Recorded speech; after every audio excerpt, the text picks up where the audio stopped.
மகா சிவராத்திரி பத்தி நான் ஒரு விஷயம் சொல்றேன். அது என்னன்னா, நம்ம அன்னைக்கு ரொம்ப விசேஷமா வழிபடுற நாள் தான் முதலாக சிவபெருமான் லிங்க வடிவத்தில் தோன்றிய அந்த நாளை தான் நம்ம மகா சிவராத்திரியா கொண்டாடப்பட்டு இப்ப வரைக்குமே கொண்டாடப்பட்டு வருகுதுங்க.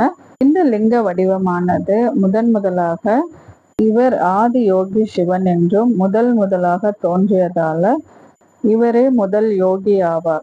இந்த லிங்க வடிவமானது உலகத்தின் முதல் தேடலான படைத்தலும் பாதுகாப்பு இவை அனைத்தும் இந்த லிங்க வடிவத்தில் நமக்கு எல்லாருக்கும் கிடைக்கணும்ன்ற ஒரே விஷயத்தினாலதான் இந்த மகா சிவராத்திரியை இவ்வளோ விசேஷமா கொண்டாடப்பட்டு வருதுங்க. அன்னைக்கு ஒரு நாள் கண்முழிச்சிட்டு நிறைய பேர் காலையில சுவாமியை வழிபட்டு அவங்களோட விரதத்தையும் முடிப்பாங்க. அந்த மாதிரி தான் நான் அந்த மாதிரி எல்லாம் செய்யல. நம்ம எப்பவுமே செய்யற மாதிரி தான் நம்ம வீட்டுல பூஜைகள் செய்திருந்தோம். சாம்பிராணி இதெல்லாமே காட்டி அன்னைக்கு ஒரு நாள் ரொம்ப விசேஷமா நம்ம வீட்டுல பூஜைகள் செஞ்சிருந்தோங்க.